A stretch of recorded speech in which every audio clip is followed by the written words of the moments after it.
সবাইকে স্বাগতম জানাচ্ছি আমার চ্যানেল রুম স্পেশনেবল হাউসে। আমি একটি ভিন্নধর্মী ব্লগ নিয়ে আপনাদের সামনে হাজির হয়ে গিয়েছি। আশা করি আপনারা সবাই অনেক ভালো আছেন। আমি আল্লাহর রহমতে ভালো আছি। আমি কিভাবে শীতের কাপড় গুছিয়ে রাখি সেটাই শেয়ার করছি। আশা করি ভালো লাগবে আপনাদের। দেখতে দেখতে শীত চলে গিয়েছে, তো এই শীতের অনেকগুলো কাপড়, বস্তা ভরা কাপড়গুলো কিভাবে গুছিয়ে রাখি সেটাই আপনাদের সামনে তুলে ধরার চেষ্টা করেছি। তো আমি অনেকগুলো একসাথ করে রেখেছি গত কয়েকদিন থেকে। তো এগুলোকে বেছে বেছে যেগুলো ধুতে হবে, ক্লিন করতে হবে সেগুলোকে আলাদা করে নিয়েছি, আর যেগুলো ধোয়া লাগবে না সেগুলোকে আলাদা করে নিয়েছি। তো আসলে আমি যেভাবে করি, আমি যেভাবে রাখি আপনাদের সাথে শেয়ার করছি, হয়তো কোনো আপুর কোনো বোনের উপকারে আসবে এটা ভেবেই তো কষ্ট করে আপনাদের জন্য ভিডিও বানাচ্ছি। আশা করি আপনারা আমার চ্যানেলটিকে সাবস্ক্রাইব করে আমার পাশেই থাকবেন এই আশা করি। তো এই যে এগুলো আমি ধুবো, ওয়াশিং মেশিনে দিব, তো এই জন্য এগুলো আলাদা করে রেখেছি। আর যেগুলো ধোয়া লাগবে না আর কি, সেগুলো আলাদা করে আমি ভাঁজ করে নিয়েছি। ওগুলো আমি ঢুকাবো। তো আপনারা যেভাবে করেন হয়তো আমার মতোই অনেকেই করেন, অনেকের সাথে হয়তো মিলেও যেতে পারে এই কাজটা। তো যাই হোক, আমি যেভাবে করছি তো হয়তো আপুদের, কোনো আপুদের আর কি উপকারে আসবে। তো আমি রেন পাওয়ার হোয়াইট যে পাউডারগুলি, সাবান পাউডার, সেগুলো দিয়ে দিচ্ছি। একটু পরিমাণ চেয়েও বেশি দিচ্ছি, কারণ আমার এখানে অনেকগুলো উলের কাপড় চোপড়। তো এখানে লিকুইড যে সোপ আছে সেগুলো দিলেই ভালো। আমার ছিল, আমি আসলে ভুলেই গেছি দিতে। যাই হোক, আমি এখন স্টার্ট আর পাওয়ার দিয়ে সেট করে নিয়েছি। 1 ঘন্টা 1 মিনিট লাগবে। আর আমার ওয়াশিং মেশিনটা হচ্ছে এলজি কোম্পানির 12 লিটারের। আর একটা কানটুপি মানে মানকি ক্যাপ দিতে ভুলে গেছি, সো সেটাও আবার খুলে দিয়ে দিয়েছি। তো এগুলো হতে হতে আমি আমার অন্যান্য রান্নাবান্না সহ সব কাজ করে নেব। এর ভিতরে মোত্তাকি স্কুলে চলে যাচ্ছে, বললাম যে আমাকে লাকিজটা নামিয়ে দাও, তো আমাকে হেল্প করছে। যে লাকিজটাতে আমি সবসময় আমার শীতের কাপড়গুলো গুছিয়ে রাখি, আবার শীত চলে গেলে আবার ওটাতে ঢুকাই। মানে শীত আসলে এগুলো থেকে, এই লাকিজটা থেকে নামিয়ে ওটা আবার রেখে দিই। আর বিশেষ করে আমি এই ফলস ছাদগুলোই লাকিজের জন্য ইউজ করি। তো আমার খাটের নিচেও আমি অনেক কিছু স্টোর করি, তো সেটা ইনশাল্লাহ সামনে ধীরে ধীরে দেখাবো। আমরা যারা ভাড়া বাসায় আছি তারা আসলে এভাবেই রাখলে আমি মনে করি সুবিধা, কারণ লাগেজগুলো আমাদের বেকার পড়ে থাকে। আমাদের যদি কোথাও ঘুরতে যাওয়া হয় তখন কিন্তু এক এক সময় লাগেজগুলো অতিরিক্ত পড়ে থাকে। এইভাবে আমরা গরম কাপড় চোপড় ঢুকিয়ে রেখে দিতে পারি। আর লাগেজের ভিতরে আসলে তেলাপোকা, ধুলাবালি, পোকামাকড় ঢুকতে পারে না। এটা আমি একটা ভালো পদ্ধতি বলবো, আমি অনেক বছর থেকে ইউজ করছি। তো এই লাগেজটাই আমি একটু ক্লিন করে নিব, নামিয়ে নিয়েছে মোত্তাকি। আর এদিক দিয়ে আমার মোটামুটি হয়ে এসেছে, আর 9 মিনিট লাগবে। এই যে ঘুরতেছে, ঘুরে ঘুরে আসলে এটা একদমই ড্রাই হয়ে যায়। তো 9 মিনিট আছে, আমি ছাদে শুকাতে দিয়ে দিব। তো এই যে 9 মিনিট হয়ে আমি এখন ইয়েটা খুলে ফেলছি। দেখতে পাচ্ছেন খুবই সুন্দরভাবে মানে ড্রাই হয়ে পানি চলে গিয়েছে। তো এটা খুবই ভালো। ওয়াশিং মেশিনে আসলে উলের মোটা কাপড়গুলো, কম্বল, চাদর, এগুলোর জন্য খুবই ভালো। তো বেশি আর রোদে দিতে হয় না, মানে অল্প সময়ে শুকিয়ে যায়, এটা একটা ভালো দিক। তো আমি রোদে, একদম খাঁ রোদ আজকে মাথার উপরে, তো রোদে দিয়ে দিয়েছি। আসলে ক্যামেরা একা ধরা আবার এটা শ্যুট করা সম্ভব হয় না, তো রোদে দিয়ে আরেকটু শ্যুট করে নিলাম আপনাদের জন্য। তো আমার ছেলেদের কাপড়ই, আর আপনাদের ভাইয়ের গরম কাপড় উনি কম ইউজ করেন, তো ওনার একটা দুইটা আছে, আর সবগুলো হলো ছেলেদের। আর যে ম্যাট্রেসটা আমি উপরে রেখেছি সেটাও রোদে দিয়েছি, এটাকে উল্টিয়ে আমি আবার আরেকবার দিয়েছি। তো এই কাপড়গুলো এখন দিয়ে আমি আবার মাঝখানে 2 ঘন্টা পরে এসে আরেকটু উল্টিয়ে দিব। তো এখন বাসায় আছি, ফাঁকে আমি মুনতাসিরকে স্কুলে দিয়ে যখন বাসায় উঠেছি তখন ছাদে গিয়ে আরেকবার উল্টিয়ে দিয়েছি ফাঁকে আর কি। 11টা মানে 11:30 12টার দিকে। তো উল্টিয়ে এখন তো বাসায় অন্যান্য কাজ করেছি। এরপরে আমি ছাদ থেকে এগুলো নিয়ে আসবো হলো 2:30টার দিকে। 2টা 2:30টার দিকে আমি নিয়ে আসতে এখন চলে এসেছি ছাদে। তো ছাদ থেকে একদম মানে খুব সুন্দরভাবে শুকিয়ে গেছে, এই যে বাতাসে পড়ে যাচ্ছে এরকম। তো এখন নিয়ে যাব। আর ম্যাট্রেসটা এখন থাকবে, ম্যাট্রেসটা আমি উল্টিয়ে দিব আরেকবার, উল্টিয়ে তো ওটা আরেকটু শুকাক। আর আমরা চেষ্টা করব যখনই কাপড় চোপড়গুলো, শীতের কাপড়গুলো রাখবো শীত চলে গেলে আর কি, তখন ধুয়ে ভালো করে এরকম মানে কড়া রোদে দিয়ে শুকিয়ে তারপরে রাখলে খুবই ভালো, জীবাণুমুক্ত থাকে। মানে এগুলোর ভিতরে যে ফাঙ্গাস টাইপের এক ধরনের ইয়ে হয় সেটা আর হয় না।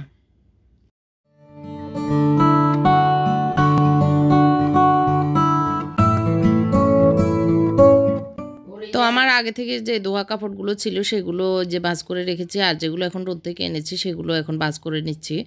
আর কিভাবে ভাঁজ করে আমি রাখতেছি একটু দেখলেই বুঝতে পারবেন। এই মোটা কাপড়গুলো এভাবে ভাঁজ করে রাখলে অনেক ভালো থাকে, একদম নতুনের মতোই থাকে। আর বিশেষ করে আসলে যেগুলো ছোট হয়ে গেছে সেগুলো বেছে আমি আলাদা করে নিয়েছি, আর যেগুলো আগামী বছরও পরতে পারবে সেই সাইজের অনুযায়ী সেগুলো রেখে দিচ্ছি। আর এগুলো প্রায় গুলোই নতুন। আর বাচ্চারা আসলে 6 মাস পর পরেই তো কিন্তু বড় হয়, তো যেগুলো বড় সড়ো সেগুলো রেখে দিচ্ছি, আর বাকিগুলো আমি আল্লাহর ওয়াস্তে দিয়ে দিব আর কি। তো এইভাবে যদি আমরা রেখে দিই একদম আগামী বছর বের করে আর গায়ে দিলেও আর কোনো সমস্যা হবে না, যেভাবে আমি রাখতেছি। তো আমি মানে উল্টা পিঠ করে ধুয়ে নিয়েছি, এখন ভাও করে এগুলোকে ভাঁজ করে এইভাবে রেখে দিয়েছি। এই যে দেখতে পাচ্ছেন আমার সবগুলো ভাঁজ করে আমি রেখে দিয়েছি। আর এখানে এগুলো হচ্ছে মুনতাসিরের। আর হ্যাঁ, এই যে যে মোজাসহ যেগুলো দেখা যাচ্ছে হাত মোজা, সেগুলো ওদের রেখেছি। আর এগুলো আমার সামনে, আমি সোয়েটার বেশি একটা পরি না, তারপরে যে কয়টা আছে সেগুলোকেও সামনে এনে রেখেছি। তো এগুলো হচ্ছে পাতলা চাদরগুলো, এগুলো বেশিরভাগ আপনাদের ভাই সৌদি আরব থেকে এনেছিল অনেক বছর আগে। তো আর মোটা চাদরগুলোকে আলাদা করে নিয়েছি। তো যেভাবে আমি রাখি আর কি, এইভাবে এগুলো আলাদা রাখবো, যেহেতু এগুলো ছোট জিনিস এগুলো উপরে রাখবো। আর এগুলো আপনাদের ভাইয়ের মোত্তাকির এই দুইটা বাজার যেগুলো দেখা যাচ্ছে এগুলো আমি দিয়ে দিব আর কি। এগুলো ওরা পরবে না, কিছু অনেক ভালোই কাপড় নতুনই, কিন্তু কিছু আছে ওরা পরবে না, ওদের পছন্দ না। আর কিছু আছে ছোট হয়ে গেছে, এগুলো দিয়ে দিব। এখানে মানে শীতের কাপড়, পাঞ্জাবি সহ কিছু জামা। আর এগুলো আমি ভাঁজ করে এখন যে লাকেজটাতে রাখবো সেটাতে নিয়ে নিব আর কি। তো কিভাবে আমি রাখছি হ্যাঁ একটু পরে দেখলেই বুঝতে পারবেন। তো এই যে লাগেজটা, এটাতে আমি রাখি আজকে অনেক বছর। এটা মানে কোথাও যেতে নেওয়া যায় না, কারণ এটার চাকাটা নষ্ট হয়ে গেছে এই কারণে। তো এই কারণে এটার ভিতরে আমি যখন কাপড়গুলো বের করছিলাম তখন আবার এই ব্যাগগুলো রেখেছিলাম। তো এখানে আমি লাগেজটার ভিতরে একটা পুরনো বিছানা চাদর দিয়ে দিচ্ছি। তো এটা দেওয়ার কারণে কিন্তু বাইরের যে ধুলাবালি, পোকা মাকড় যদি কখনো ঢুকে যায় সেগুলো আর কাপড়ের ভিতরে ঢুকবে না। অনেক সময় কাপড়ের ভিতরে ঢুকে কিন্তু তেলাপোকা মরে শুকিয়ে থাকে। তো এটা অনেক মানে স্বাস্থ্যের জন্য ভালো না, শরীর চুলকায়, অ্যালার্জি হয় এরকম। তো এভাবে রেখে দিলে খুবই ভালো, এটা আমি পরামর্শ দিব। যারা এভাবে রাখেন তো আলহামদুলিল্লাহ ভালো। আর আমার ছোট্ট জ্ঞানে যেটুকু আমি দেখেছি সেটুকু আপনাদের সাথে শেয়ার করছি আসলে। তো এই চাদরগুলো আমি সামনের দিকে এইভাবে রাখতেছি, মানে দেখতে যেন সুবিধা হয়, দেখলে আমি যেন দেখে নিতে পারি এই কারণে। তো যেহেতু 8-6 মাস এই জিনিসগুলো লাগবে না, সেগুলো এক জায়গায় রেখে দিচ্ছি সবারগুলোই। আর শীতের কাপড় আসলে বেশি একটা রাখা হয় না, কারণ শীত চলে যেতে যেতে আবার ছেলেদেরগুলো ওরা আর পরের বছর ইউজও করে না অনেক সময়, তো এগুলো দিয়ে দিই। যেগুলো একটু ভালো টালো থাকে সেগুলোই রাখি আর কি। তো আপনারা কীভাবে রাখেন আমাকে শেয়ার করবেন আমার সাথে কমেন্টের মাধ্যমে। আপনাদের অনেকের অনেক ট্যালেন্ট আছে, অনেকভাবে অনেক সুন্দরভাবেও রাখেন। তো আমি আসলে আমার গরিবি হালাতে যেভাবে রাখি সেভাবে। আসলে ক্যাবিনেট থাকলে, যখন নিজেদের ফ্ল্যাট থাকে, ক্যাবিনেট থাকে, তখন কিন্তু অনেক সুন্দর সুন্দর অর্গানাইজেশনের ব্যাগ আছে, সেগুলোতেও রাখা যায়। বা ক্যাবিনেটেও সুন্দর করে সাজিয়ে ক্লিন করে রাখলে ভালো থাকে। তো সেটা আমি তো তখন আমার যখন ফ্ল্যাট ছিল তখন রেখেছি। তো এখন যেহেতু আমি ভাড়া বাসায় থাকবো, ম্যানেজ করে তো রাখতে হবে, সেই হিসাবে আমি রাখছি। তো এভাবে আসলে রাখলে সুবিধা ভালোই। এক লাগেজ নামিয়ে শীতের শুরুতে নিয়ে নিলে সবগুলো একসাথে পাওয়া যায়, খুবই সহজ পদ্ধতি আসলে। তো এটা আসলে আমরা সবাই এভাবে রাখি বিশেষ করে। তো আমি তারপরও যেভাবে রাখছি একটু ন্যাপথলিন দিয়ে এভাবে রাখার সবাই চেষ্টা করবেন, তাহলে যে পোকামাকড় সেগুলো আর ঢুকতে পারবে না। তো আমি যে ম্যানকি ক্যাপ সহ হাত মোজা সেগুলো উপর দিয়ে রেখে দিয়েছি যে। আর শীতের শুরুতে আমার ছেলেরা মানে পেরেশান হয়ে যায় এই লাগেজটা নামানোর জন্য। ওদের মনে হয় যে খাজানা বের হবে। ওরা পেরেশান করে ফেলে, আম্মু নামান নামান নামান, এই লাগেজটা নামান, শীতের কাপড় নামান। তো ওরাই আনন্দ করে নামায় শীতের কাপড়গুলো। তো রাখার সময় তো আমি ঠিকঠাক করে রেখে দিই, তো মোত্তাকে আবার উঠিয়ে রাখবে। তো যেগুলো আমাদের আল্লাহর ওয়াস্তে দিয়ে দিব সেগুলো আমি প্যাকেটে ঢুকিয়ে নিচ্ছি। তো এভাবে ধীরে ধীরে আমার এই যে বড় একটা কাজ শেষ করে নিয়েছি।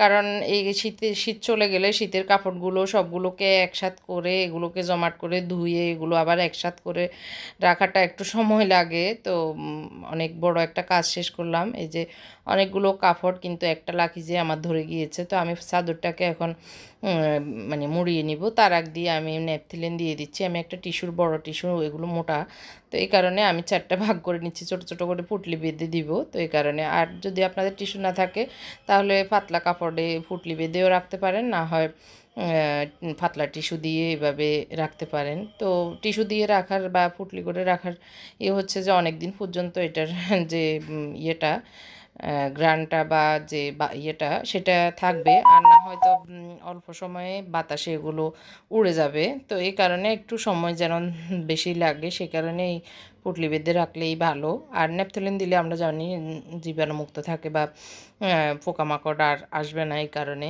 তো ন্যাপথলিনটা অবশ্যই দেওয়ার চেষ্টা করবেন। তো আমি কয়েকটা ফাঁকে ফাঁকে দিয়ে দিচ্ছি, মানে কাপড়ের এই সাইডে ওই সাইডে, যে কর্নারে কর্নারে। তো এভাবে দিয়ে দিব। আর চাদরটাকে মুড়িয়ে আবার চাদর মানে বাইরেও দিব। তো সেটা একটু স্কিপড হয়ে গেছে আমার ভিডিওটা আসলে। তো আমি এইভাবে এই যে চাদরটাকে আবার গুছিয়ে দিচ্ছি কাপড়গুলোকে ভিতরে রেখে।